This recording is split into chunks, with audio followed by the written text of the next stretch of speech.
New numbers are raising questions about a major immigration crackdown we saw here in Maine. Of the more than 200 people detained on Operation Catch of the Day, U.S. Immigration and Customs Enforcement data shows only about 20% had criminal convictions or pending charges.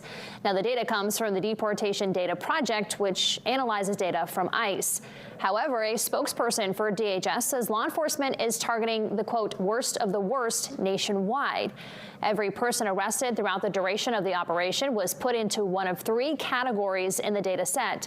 The first category is for those who have been convicted of a crime prior to being picked up by ICE. The data shows that a dozen people of the nearly 200 arrested had a prior conviction.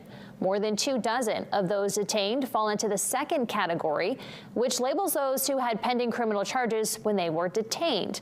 The rest, about 80% of those detained, fall under a category labeled other immigration violation.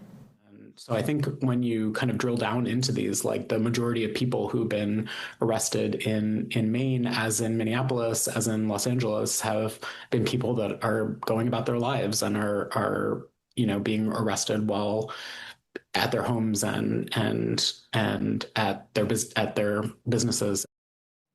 DHS says 70% of those detained by ICE across the country have criminal convictions or pending charges. However, only 20% of those arrested during the operation in Maine fall under that category.